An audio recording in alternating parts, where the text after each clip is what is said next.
Good morning all. Welcome to the webinar for the safety of ISPT. My name is Carol Schell. Today I will help you to moderate the session of the safety program.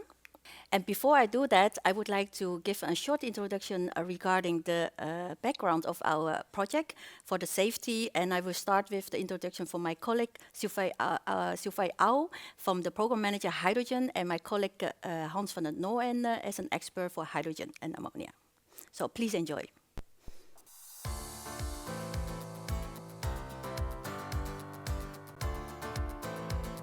Hello, good morning everyone.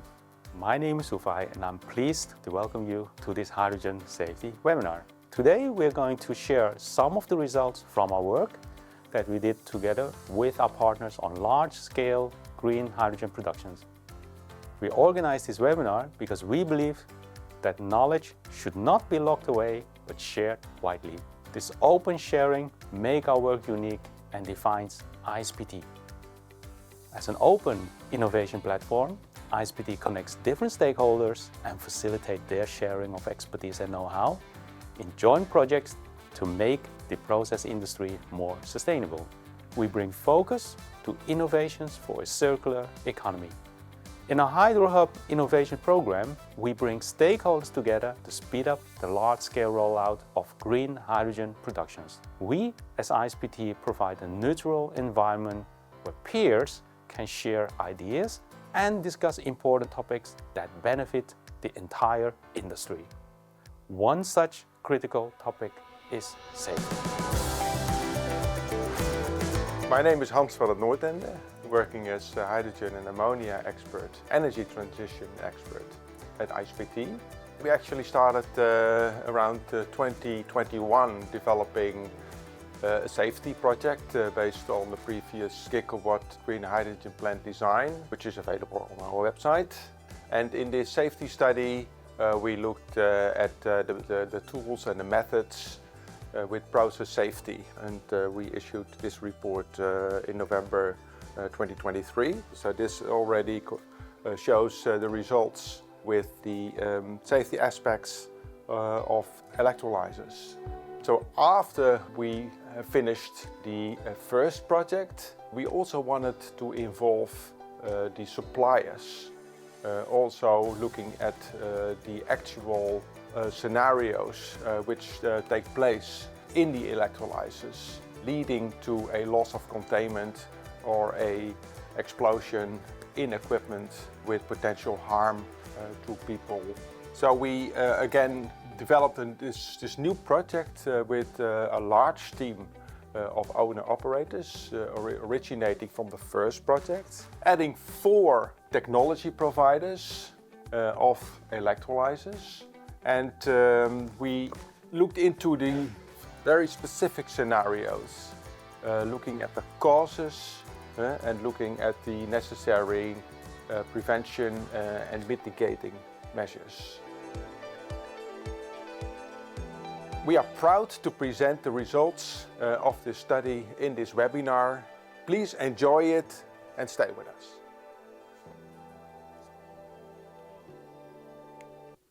Thank you, Hans. He is behind the camera. You don't see him, but we do. And Sylvie is very busy with building actually a hydrogen plant in Groningen. So today I will take you through the 2 parts of our conference. So the first one is we will deep dive in the 3 levels of safety, what we are needs to be understanding, the process safety for the permitting, but also for the regulation and the standardization. So these 3 parts will be explored by the coming part. Before I go to the next part, which we will deep dive more about the electrolysis safety of hydrogen, I will introduce my valuable panel today. So I will start with my neighbor, Karen van Tol van Haskoning, and she will introduce herself in a few minutes. Next to me is Anna-Marie. She is from Ørsted. She will introduce herself as well. And Samuel as last one.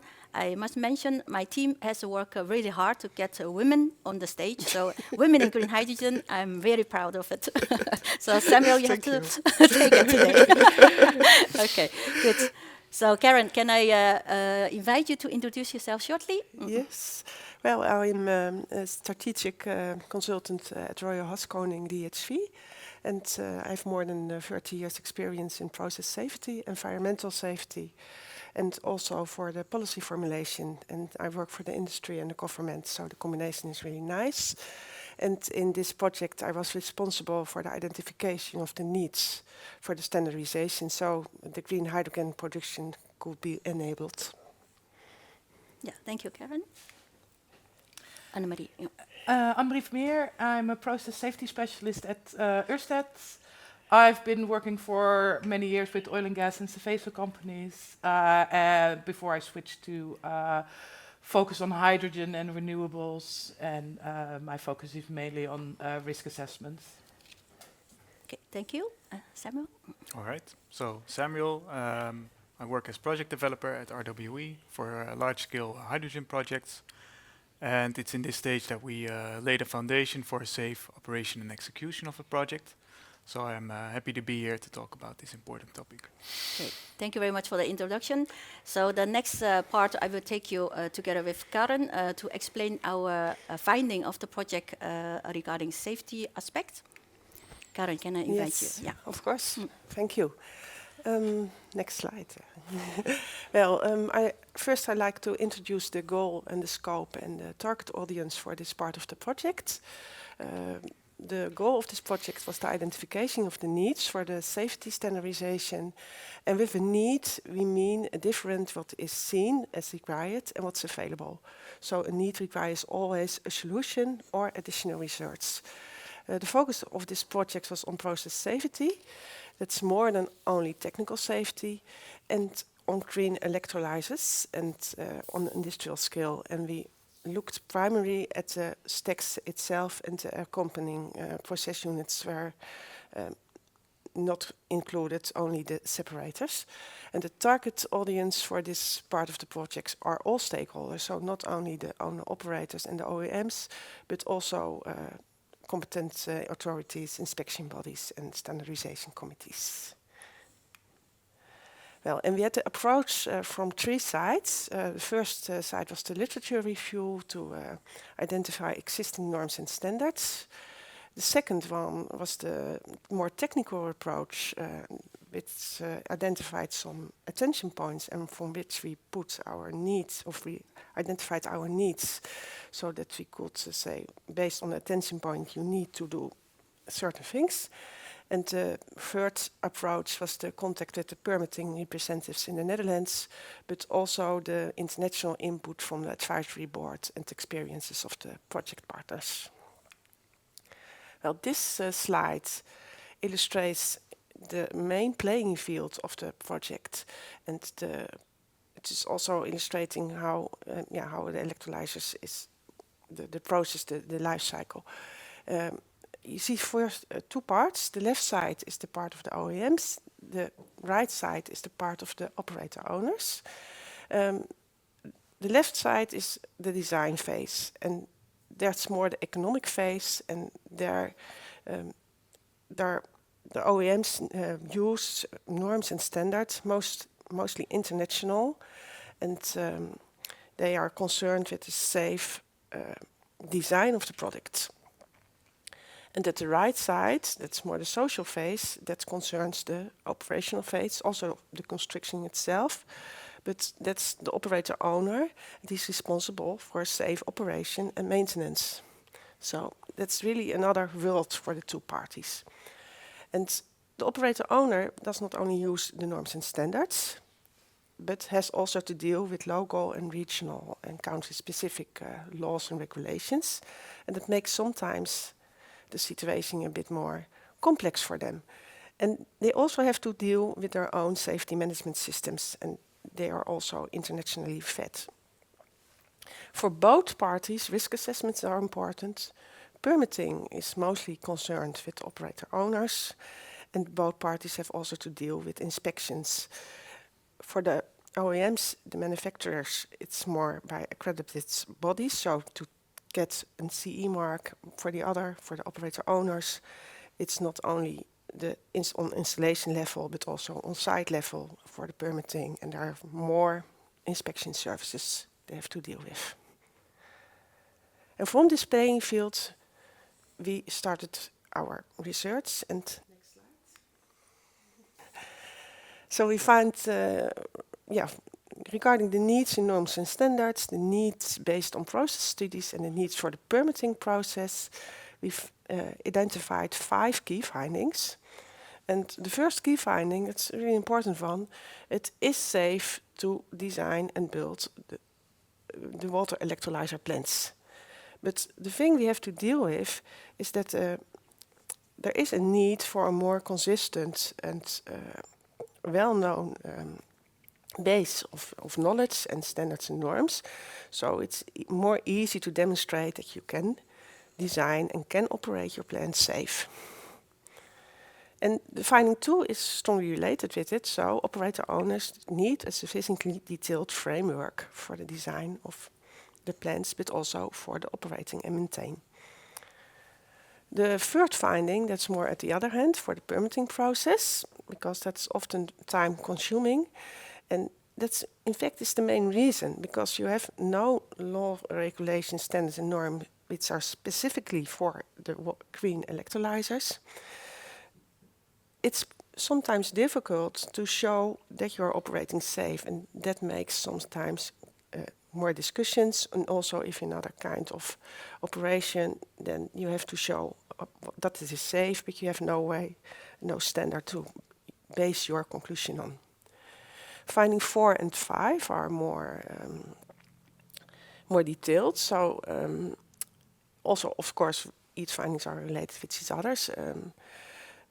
The finding is that of the content of the applicable norms and standards, which can be used and can lead to a safe design, as concluded in finding 1, they are mostly generic and does not specifically concern hydrogen or even water electrolysis. And that's also a difficulty, because some of these generic norms are also based on, for example, hydrocarbon, and that's another substance. Then hydrogen has other typical aspects in it. And the 5th finding was that more specific technical topics need to be filled in, so the knowledge becomes more consistent and we have a broader knowledge together.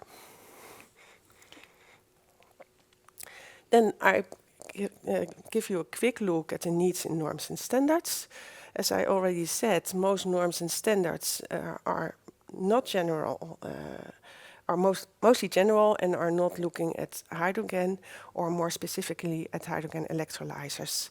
We've also concluded that there is no need for a standard for green hydrogen electrolysers, but that the safety aspects have to be implemented in the standards to be developed for hydrogen electrolysers.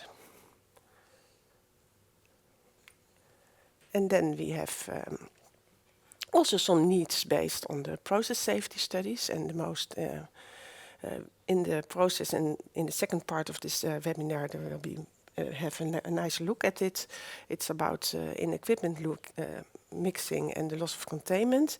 We saw quite a lot of attention points, and the need we have identified is that the safety measures should be ensured, but should also be documented and should shown to the parties involved in the complete development and also the permitting of these sites. And we need some more data, and the data are of technical aspects, but also about the risk assessment studies, because we have to know, for example, things about the ignition probabilities and also about the accurate effect models. A special point is the ATEX, because ATEX regards also is based on hydrocarbons, and to justify, because it's based, it's a strong recommendation to look close at it if it's more suitable also for hydrogen and hydrogen production with green water electrolyzers. I think one slide. And these are the needs we have identified for the permitting process. We've said, well, in the Netherlands, we have a strong need to designate hydrogen electrolyzers in the Omgevingswet, of also called the Environmental Act, and also link these kind of, we call it an MBA, but it's a activity to also BET documents, and that's a best available technique document, and this can be done in the Omgevingswet, and I think that helps the permitting authorities.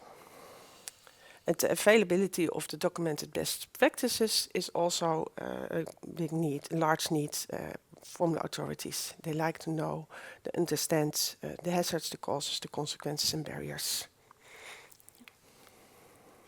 Good. Thank you very much, Karen. I think it was quite a challenge to summarize the work from 1.5 years in 9 minutes from Karen, so you did it well. I think it's a good start to having a background to discuss further with our table guests today. I will start with the gentleman first. So, Samuel. So, Samuel, it's really proud that RWE has already 300 megawatts already under construction.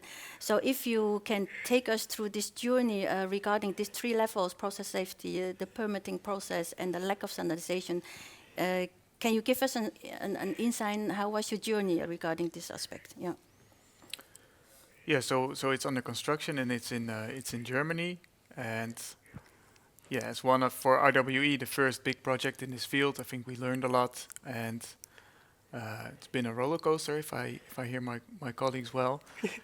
And sometimes a challenge, because yes, we do lack a couple of things, and maybe a specific example. So for example, what Karen also mentioned, we have a lack of knowledge about ignition probability for hydrogen. So we know there are scenarios where it can leak, and it can turn into an explosive mixture, and doesn't mean that it explodes yet, which is of course a dangerous situation. And for lack of data, we always assume that it explodes. So that potentially exaggerates the risks that you have, and it's now of course we have to deal with it, but that means it's more work. It's also more work to explain it to the authorities that what we're doing is safe. And also, for us, it's more work to understand from suppliers that what they deliver us is safe,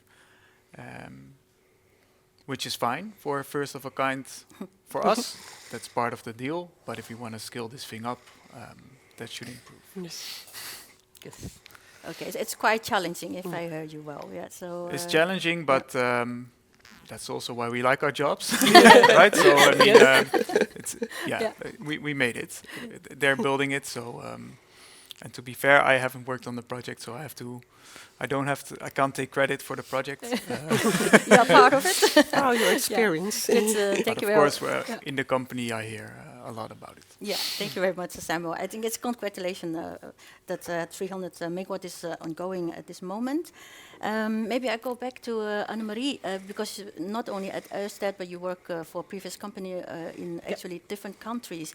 Could you please also take us also through the comparison in other countries? Are they so different? That example was in Germany, for example. Well, what we see within our company, but also, like you said, with Germany, within Denmark, Sweden, the Netherlands, is that we are all trying to figure out what we want to do, and there's all countries are looking at each other. So what we run into is we have to base our internal standards, our internal approach on something. So we are also trying to find that base so that we are internally standardized, but also means that we need to know what our countries gonna ask of us with regards to permitting, with regards to norms and standards that countries specifically create. And that means that we sometimes run into the problem that we now choose something, and we are very worried that we need to adjust it in a later stage, because it's not applicable. We are already running in that with some things, QRAs, for instance. But in general, we would like to have something that we can build on. And I Germany, for instance, that we see that everybody has a different approach, and we would like to see some standardization in that in that aspect. Yeah. Although it's quite different, but you managed to get so far to having the permitting. So Yes. is there some learning both of you would like to share? What did you need to do to get the permit, for example? Maybe to get back a bit to what's different between countries. So Yeah. in the Dutch context, and this is not driven from the permit, but we need subsidies for our project as it stands now. And the requirement to apply for a subsidy in the Netherlands is to have a permit in place. So that kind of flips the order of things that you would do in a development stage. You have to apply for a permit when you haven't selected your suppliers yet, which brings its own challenges. And I think in the Netherlands, so how we deal with it as a company and also how the authorities deal with it, that there is an understanding that we're in this situation and that we can work for it. But it does lead to sort of a design that you put in that's not consistent, that contains elements of different technologies and suppliers. It's a challenge, but we can solve it. And I think it's the same sort of reasoning I have. It's fine for the first few projects, but it should not exist on the long term. So it is not a regular way how you would like, for example, the wind project, you are used to it, or chemical process, that there is a way standard to go, but you really have to look by case, and even by OEM selection, the technology providers? Well, the same. What we run into is also because there's a lack of certain requirements. We had to make some decisions on how are we going to approach our permitting to get the best outcome for our permitting, getting our space, but also we're not sure whether we will have a pipeline, so we need to take storage into consideration. That also leads to whether we are a Seveso or not, which means do we need to do a QRA or not? And for us, we're taking the step where we get the most space for our site. And we do a QRA. We have internally decided we will always do a QRA, even if it's not required by, so an external QRA, I should say, something that is aimed at the public. We always do those, even if it's not required, because we're not a Seveso company. And there's something also with gaps, is looking at the current way we look at QRAs is a lot of sites are not Seveso sites, so are not required to do a QRA, even though we have effects outside of our plant boundary, and that is something that I think Karen also has seen. Yeah, and Karen, also for you, so you are really extensive expert in this field, but now we are entering the renewable timing, like say. What do you have learned? Because you have a lot of experience regarding safety and Haskoning. I know my previous job that you also have permitting experiences. So how do you apply to this gap and help your customers with that? Well, same as Anne-Marie said, we also advise to make those QRAs because they are really important to get the insights in your external effects. But also additional safety studies are necessary to make a good permit process. But the difficulty is that's not, we have some regulations to make QRA, but it's not necessary as obligatory, as Anne-Marie said, to make those QRAs. And I think it's needed that you know when do you have to perform those QRA, when it's really necessary. Is it with 50 megawatts? Is it with 100? Is it with 2 or 3 or whatever? Oh, and that's also where the permitting authorities are looking for. Yeah, I think the size that is the size or mainly the capacity. Yeah. And did you see there is a certain a jump in size? When can you just apply for it, and when it becomes more strict? I think when the total content of the system of about 100 kilograms, because it's also depending on the velocity of the production. It's the capacity, it is the velocity of the production, and it's the content of the system. Okay. And that combination makes when it is necessary or not. Okay, good. Thank you very much. There is 5 minutes left. I see there's a question coming in from the audience. Thank you for that, as we encountered together with us. And I also understood there are few slides not shown during the technical problem, but we will share the slides and the webinar afterwards as well. I have one question here.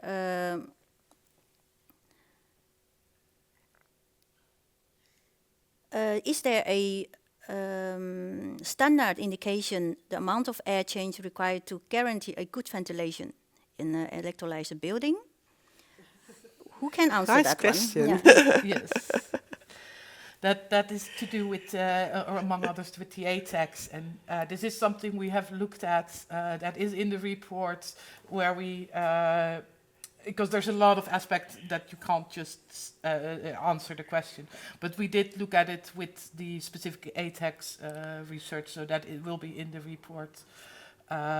But yeah, like I said, it's a little bit complex to look at a specific, to give a specific answer at this point. Yeah. There's Do no specific standard at the moment for No. ventilation regarding the green hydrogen production. Yeah. Yes. But there are some insights, Yeah. and we have also mentioned in the technical part of this project. And there will be also some more insights in the NTA, which is in development. Yeah, I think in the second part we deep dive Yeah, more of in course. the process safety. Yeah, but maybe to answer these questions, so how do you deal with that? There's no standard, so do you calculate it? Yes. Yeah. We do the calculations. We do CFD calculations to get an idea of the development of your dispersion in areas, and then we size our ventilation on that. But because there's no, I found with the ATEX regulation, there's a gap there that needs to be answered specifically for hydrogen. For the ATEX, yeah. But for now, we have enough technologies, something that was already said, where we have all the tools, but we're missing some input and some data to make it the perfect answer. Okay, thank you very much. So I have another question, so I think we still have time for that. What to do if there is a visible fire at the hydrogen vent during venting? Do we have to use any suppression system for that? Who want to take this one? Invisible fire, I would assume it is, or visible? Visible fire. Visible. A visible fire. I cannot answer that question. I actually, from a safety At least it's from visible, a so safety point of view, I find the fire less less problematic than a gas cloud, because gas clouds, we see effect distances that are much larger when we have an explosion than we have a hydrogen jet fire. But there are other aspects that come into play with fires, of course. So it's again a design decision that you need to make. But on general, as somebody who looks at the effects of fires, I preferred fire above a gas cloud. Yes, And I think my first reaction would be shut down. Yes, of course we do the ESD, we do have everything we need to do.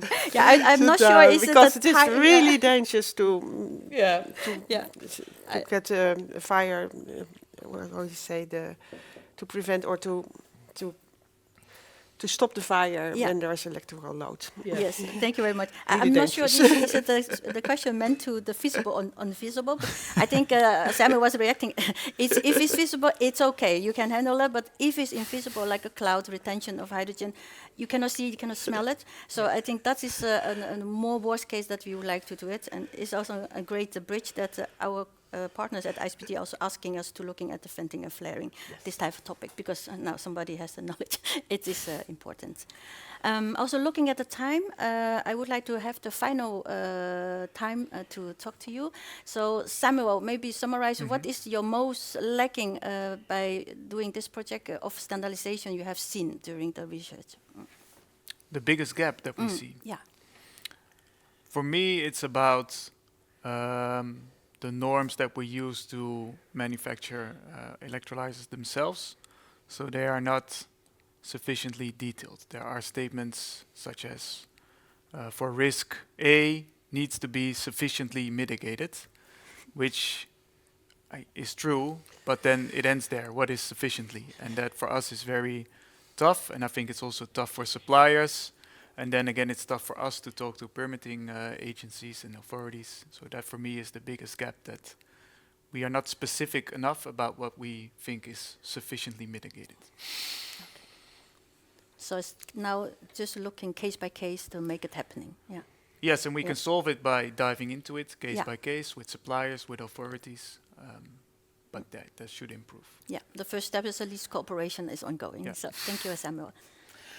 Yes, for us it's very much the knowledge gap and how to apply it to like we already said, there are enough existing things, existing norms and standards to already do things. We can design, we can build, but how does the lack of knowledge impact the existing? What is the difference between hydrogen and, for instance, hydrocarbons when we look at the standards? So how are we making sure that we, in a year's time or 5 years' time, don't discover that we are looking at the ignition probabilities, for instance. We take some assumptions with how we approach Curé in the Netherlands. We have taken some assumptions for the ignition probabilities that we might adjust in a later stage, and that would impact all your permitting, everything we have done up till now, and might make things very difficult for us. Yeah. So that is our biggest, is one of the biggest things that Yeah. we are looking at. Thank you very much. Karin, Well, last word? I agree with Annemarie, because I think I have the same opinion. We need a broad, but also consistent and more specific knowledge about the green electrolysis. And I think it will help that we assign also electrolysers as an activity in our omgevingswet. Then we need to know more about it and to be more specific about it. Yeah. Thank you very much, Samuel, Annemarie, and Karin. So thank the audience as well for your questions and active participating. So I think we have learned there is still a gap, but it's not that we don't have the knowledge. I think now is the phase that we work together and bridging the gap and make life much easier so the hydrogen can fly. So thank you very much. So now we have 5 minutes a break, and after that we will deep dive to the process safety. So I also saw another questions which is more related to technology, so that would be a nice part for you as well. See you in 5 minutes. Welcome back. I hope you get your coffee or tea. So we will start the second part of the safety webinar. So this part will be a real deep dive with the expert here on the table. So we'd like to welcome our guests today. The first is Richard Bollen, working for ISPT. It's a really long history in the industry for the safety. A second guest is Mark Gasquel, sorry for my pronouncing, from John Cockerell. And the last one is Stefan Montel from Shell. Stefan already mentioned, I have an answer for the questions. So please take it for now, and I will give you the chance to explain. Before that, I would like to invite Richard to introduce himself shortly, and we will go on. Yeah, Richard Bollen worked for the last 2 years for ISPT as a process safety specialist. Before that, I worked over 40 years at AkzoNobel in the chemical business units, and which was split up and now named Nourion and Nobian. I've worked all my career in the safety of chemicals and process of chemicals.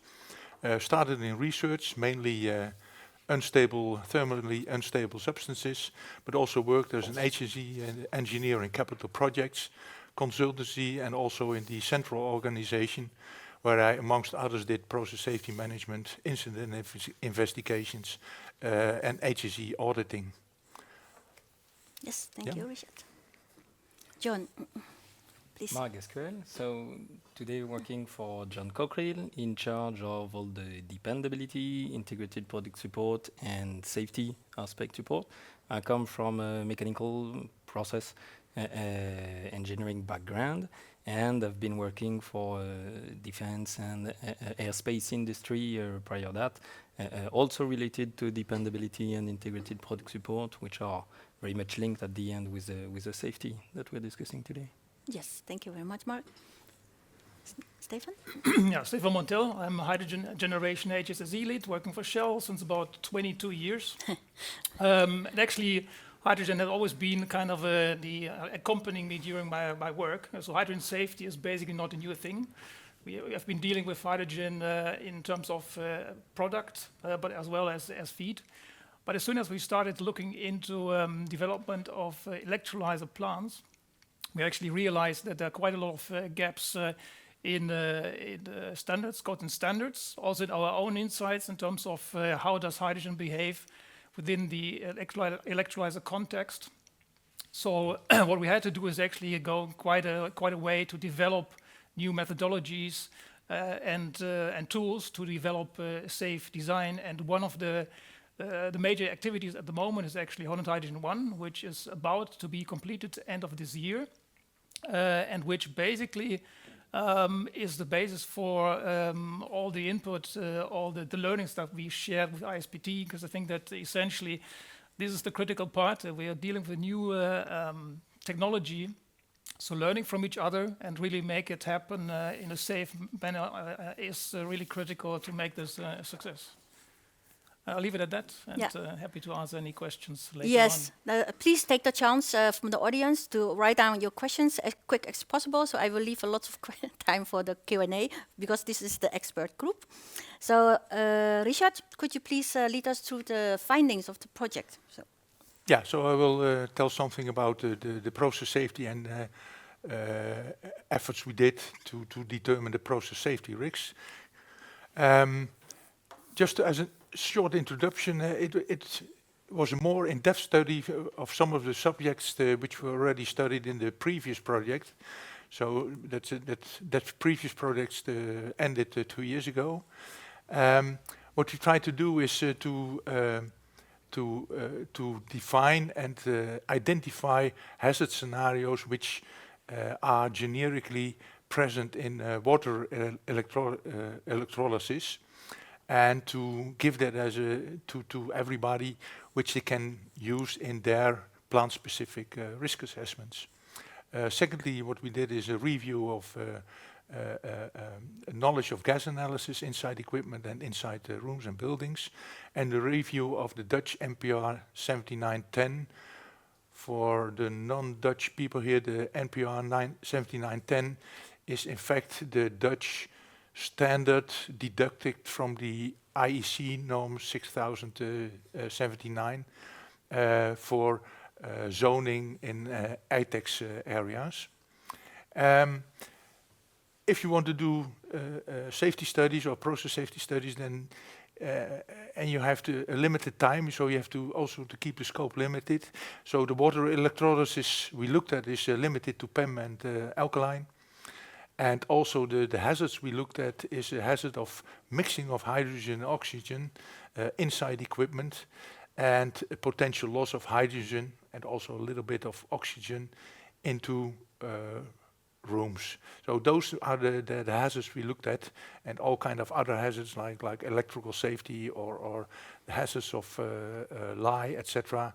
They were out of scope. Also the equipment we looked at is limited to the electrolyzer itself, the gas-liquid separators, and the recirculation flows of electrolyte and pure water. So no compression, no storage, and these kind of things. Also not the utilities, of course. Can you show the next slide? Thank you.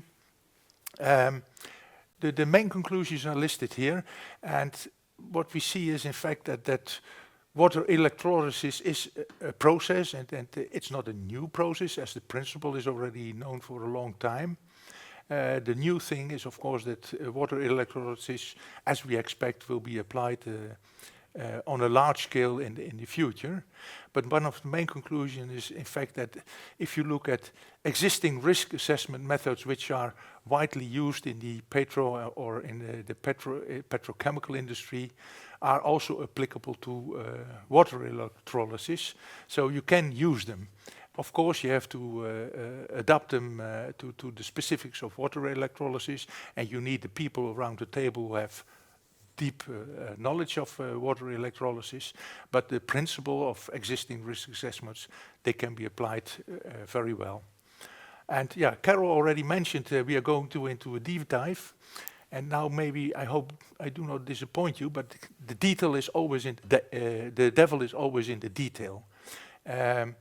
We try to do the risk assessments based on the gigawatt design, which was developed by ISPT over the last few years. And gigawatt is rather big if you look what is available now in industry. But we already quickly saw that if you base it on that specific design, you will miss all kind of details which are applied by different suppliers of electrolysers and other equipment. So what we did, we looked at the gigawatt design, but we had to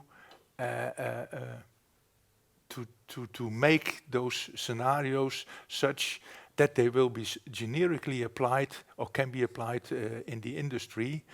And the conclusion is then, in fact, that everybody has to do the plant-specific safety studies. The safety study we did will not never replace the safety studies which are needed for the future plants which are being built. One of the main differences with existing water electrolysis or electrolysis for chlorine production is, of course, that we wanted to have the water electrolysis driven by green energy, and there's a lot of electricity needed. And as you know, the availability of green energy is limited and varies during the day, but also over the year. This needs that water electrolysis plants need to be adjusted that they can work with the availability of green energy, and specifically the turning off and turning on with a high frequency of electrolysers may have influence on the quality of the membrane and therefore also on the crossover of hydrogen and oxygen to the wrong side of the membrane. So it's very important to do something on membrane monitoring, which in fact directly measurement of the membrane quality is not possible, but you need to use all kind of process parameters like efficiency, gas concentration, process flows, temperatures, and these kind of things, process parameters, and do trend analysis to really get some knowledge and know what your membranes are doing in your plant. Also stack voltage or cell voltage measurement is of course an help to monitor the membrane.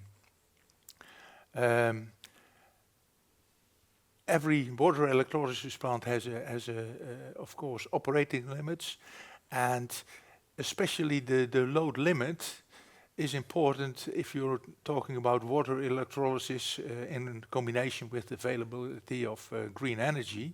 So really strict, good knowledge of what are your lower load limits is really required, and also that you have systems in place that you really adhere to those low load specification. Another finding was that gas analysis in the gas liquid separators is not always sufficiently fast to detect mishaps in the process, and that's valid for both PEM and alkaline. For instance, if you have a pressure control failure and you have a balancing line between the gas liquid separators, you can easily have crossover of gases, which you really do not want to have, because that is a dangerous consequence. Also for PEM, we have these kind of scenarios where the gas analysis is too slow to detect that upset condition. This, of course, implies that you have that you need other ways to protect your process against these type of scenarios, and some recommendations are given in our report. Also specific for large-scale hydrogen production is, of course, that we expect that in the future water electrolysis will have a modular setup. That means that there can be several electrolysers connected to a set of gas liquid separators, but it can also mean that you have different sets of gas liquid separators connected to a large number of water electrolysis, and if something goes wrong in one module, it may affect, of course, other parts of the plant. So in your hazard studies, you really have to pay attention to potential interactions between the different modules. Yeah, thank you, Carol. Yeah, it says in knowledge development. To be honest, it's not knowledge development. It's more a review of existing knowledge that we looked at gas analysis. And yeah, gas analysis, if you're looking for inside equipment, they are now always mounted in the gas liquid separators, which is of course not close to the membrane where you may have crossover. So if you have something wrong with one membrane or a few membranes, you will only be able to detect that later on. Most times that's not a problem because the dilution effect plays also a role in the gas stream. But there are some scenarios where you would have to have it more close to the water electrolysis, the stack itself. And you can imagine that if you have a module set up, when you have more stacks connected to one set of gas liquid separators, then the gas analysis in the gas liquid separator will be even more slow and detect mishaps in the process at a later stage. So in your risk studies, you really have to pay attention to the type of scenario which is happening, but also the speed at which that scenario develops, and compare it with the response speed of your gas analysis system. For outside equipment, yeah, there's a lot going on. That's what I learned from the real specialists. And the main conclusion from those specialists was that the recommendations of the H2-Safe workshop in 2018 are still valid, but there are new developments continuously being developed. So you have to take really action to notice what is the most recent version in the field of gas analysis. Okay. Yeah. And the last one is ATEX. There was already some discussion in part one. What we did is not reviewed all kind of aspects of ATEX. Ventilation was one of it, but we mainly looked at the NPR 7910, which is the Dutch guideline or standard to do zone classification, and also determine the extension of zones. And what we learned is that the NPR is based on gases heavier than air, most times propane, and that behaves quite different to hydrogen, and that has led to the conclusion that the NPR 7910 cannot be used for zone dimensioning and zone classification. You have to use the ISC standard 60079 instead. And that one gives some guidelines how to do that. It's not very detailed, and what I heard from the Dutch Standardisation Committee is that they probably will or adapt the NPR 7910 that is also valid for hydrogen, or make a new standard which is then can be used for hydrogen. General ventilation recommendations do apply. You have other questions, and maybe we can also refer to part one. Yes. Okay. Yeah. That's what I would like to show, Carol, or to tell. Yeah, thank you very much, Richard. So it is a very extensive detail which is written down in report by Richard and the team. So that one will be available soon. So please keep tuned by ISPT.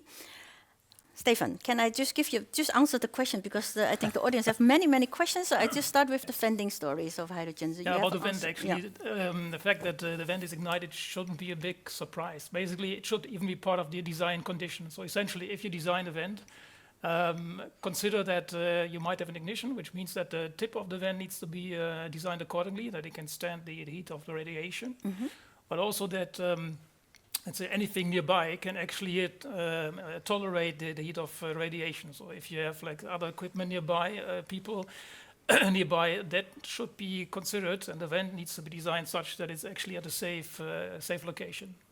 So it's critical to really have that part of it, simply because hydrogen has a very low ignition energy. So it basically means nearly anything can ignite hydrogen, static electricity, anything can. So you always should assume if there's hydrogen and air mixture, it will at a certain point ignite. Okay.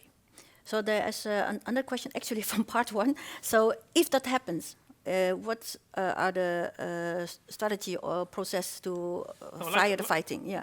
But like I said, if you talk about firefighting, it's a different story. So if you talk about events, then indeed you'll just basically accept it, you tolerate it. If you have a fire, in case of hydrogen fire due to leakage, you actually take away the source. So you basically block in the system. You stop the hydrogen flow. Don't try to ignite the fire, because hydrogen that is burning is safer than hydrogen that is not burning, because if it's ignited in a delayed afterwards, the cloud can basically get bigger, and then you get an explosion rather than a fire. So that's always cool if necessary, but don't try to extinguish it. Okay, that I think that answered the questions from. You want to one add? thing? Of course, yeah. Yeah, we had some discussion with the DCMR, which is in the Rotterdam area, a responsible authority, I would say, and then they are also looking, and that's of course very true for electrolysis in general, but if you have water electrolysis on a large scale, the electrical parts, which are open, and it's a very large installations to supply all the electricity, that needs really specific attention in your, I would say, emergency and especially firefighting response plan. Yeah, I think that is, I really have to thankful and mention that we have a big, large stakeholder group outside our project team, which is already large. So all the firefighting department, for example, for Rotterdam, they also jointly discuss about this type of topic. What if we apply for the hydrogen business? What does it happening? So many aspects are discussed. I hope it's coming back also in the report, Richard. So to touch upon it. Otherwise, you can contact ISPT always. Mark, go back to you. From another side, so you are making the nice equipment. So how do you feel it? Because I think Karen mentioned a bit about the differences for technology providers, OEM, and the owner-operator. Maybe your view, how you design a safe equipment in your area. Today, what is important to say, and it has been said previously, is that in fact the methodology that exists in the oil and gas are completely applicable and are good, in fact, to be able to design safe equipment. So the methodology is always to identify the different risks that we're having in our equipment, and then based on those risks, analyze them, being able to assess if we can live with them or if we cannot live with them, and then being able to deal with the risk that we don't want to live with.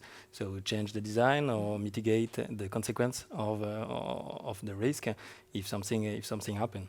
So that's something very important to say, that there are methodology that are in place that works very well throughout the industry to be able to understand those risks and to be able to deal with those risks.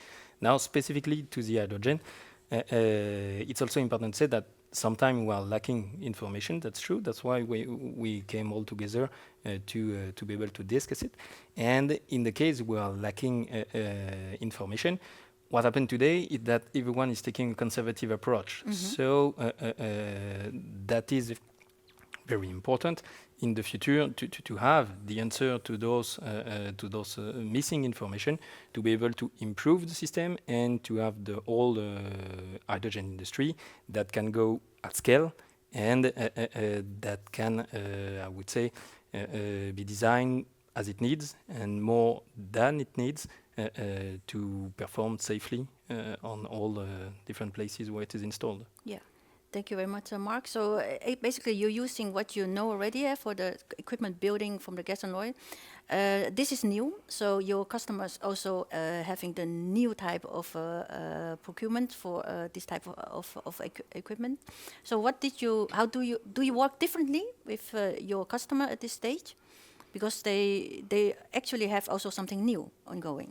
So That's true. Yeah. So we work with very different customers, and something that is important also, and that has been shared a lot during the group and understood, is that today, even if there is a common understanding in the industry on all the different risks that exist and the methodology to be put in place to deal with those risks, we can see that there are some solutions that might vary from one customer to another one, or from one OEM to another one. So as an OEM, it can be very difficult sometimes to be able to design a system that we want to be as standard as possible, but then to have some customers that would like to have some specific solution to protect against one risk, because they already deal with this risk in such a way in their legacy industry. So it's something that is very important for the industry to have a shared knowledge on that, and to improve the standardization on those response to different risks that we are having, to be able to improve the efficiency and I would say lower the cost of our installation for the future. It will also help the understanding of everyone on what are the risks and what are the solutions against those risks if we always do the same things for each risk. Yeah, maybe a strange question. Do you see the difference from chemical companies, for example, as customer, and power company? They're asking for different level of safety. Yeah, I'm not sure to be the best to answer that. We see difference within our customers, and I would say the safety in a company is always something that comes with history, and then all the company have their own way of dealing with the safety. Yeah. So chemical companies have their way of dealing with the risk that they have been used to deal with since decades. It's true also for power companies. So yes, they are different. They are different. Mindset, yeah. Exactly. Yeah. Okay, so I go back to Stefan. So could you please also take your experience of so many years in the hydrogen is not so new as a molecule in the chemical industry. So can you give us a kind of journey? What is so different now? Yeah.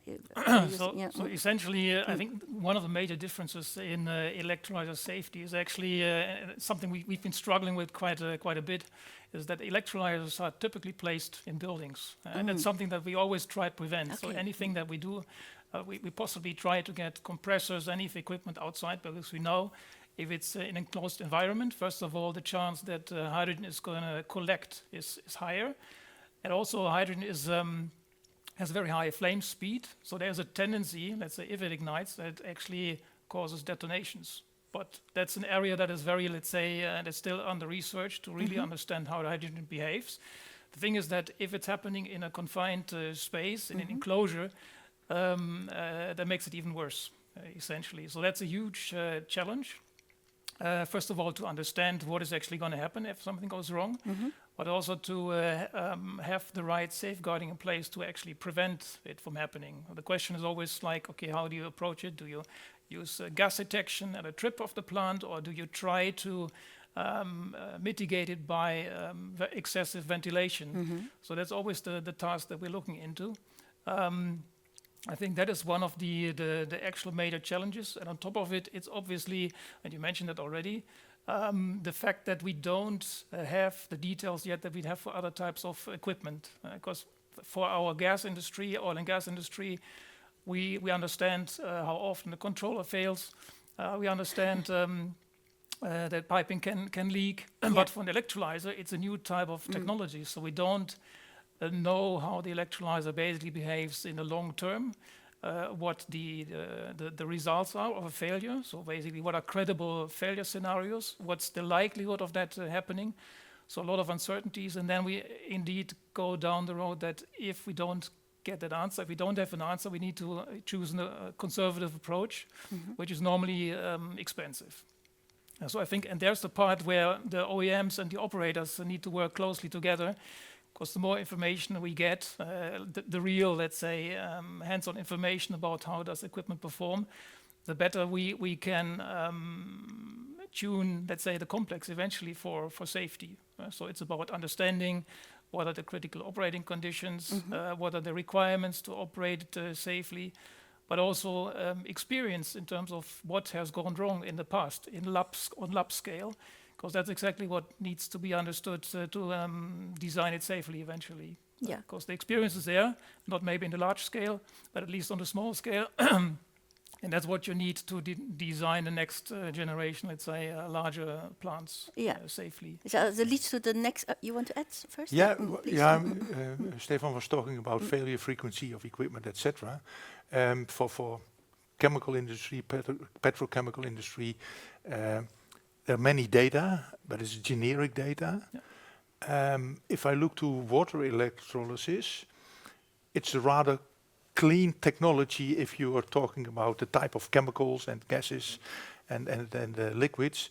So especially when it's going on a large scale, I expect, to be honest, but it has to be proven in the future, that failure frequencies for equipment in instrumental, for instance, or motors or whatever, pumps, could be more favorable in water electrolysis compared to present chemical or petrochemical industry.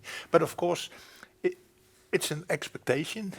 It's not a promise, but it's maybe worthwhile to look at in the future. It depends a bit what the root cause is. Exactly. Because essentially, if it's really fouling, then indeed I agree.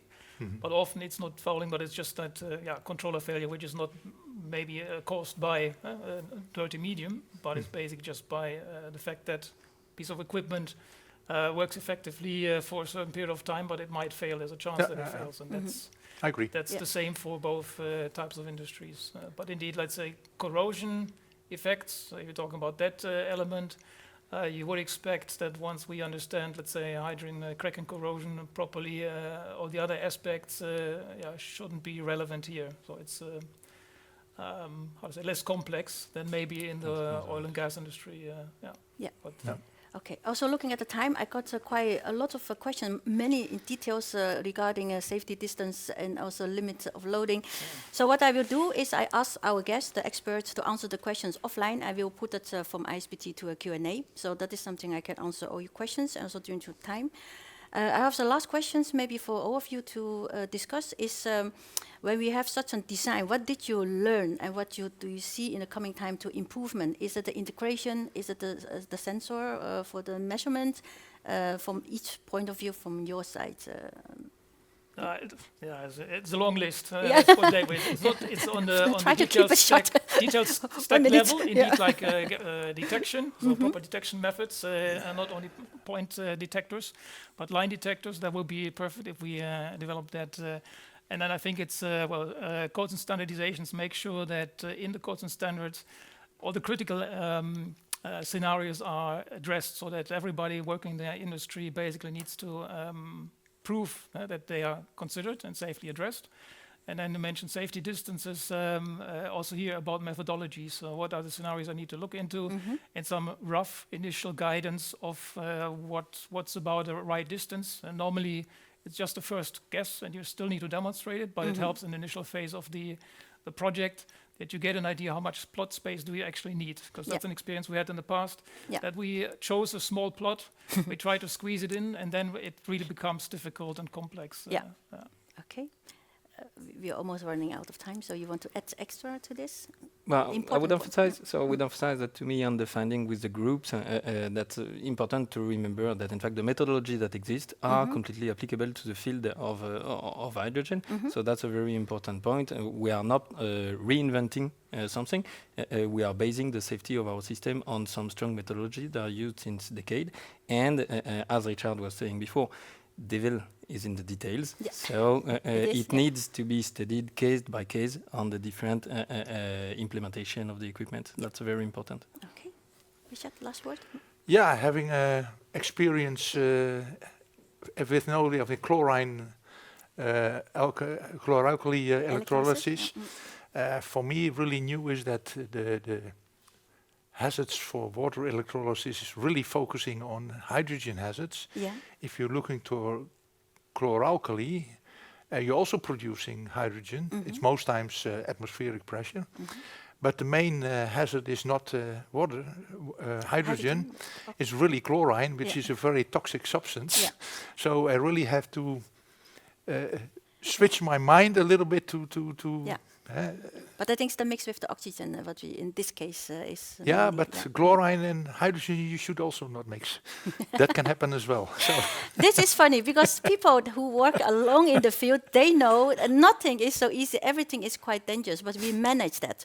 So thank you very much, Stefan, Mark, and Richard. So we are running out of time, so I have to say goodbye today. So, but ISPT will stay tuned with the reports coming out from Richard and the team. I would like to thank our partners from this project. I'm so proud to having the different sectors to work together, because sharing the knowledge, having the data in this stage is helping each other to develop the hydrogen market. So it's nothing that we have to hide, because in that case, we're still in the phase that we have to do a lot of effort to make it happening. So if you see as the picture here, there are a lot of companies really willing to work together. So ISPT stimulated that to do it always together and on a safe base, of course. So thank you very much for your coming, and for the audience for your questions as well. We'll come back to you from Q&A. Thank you.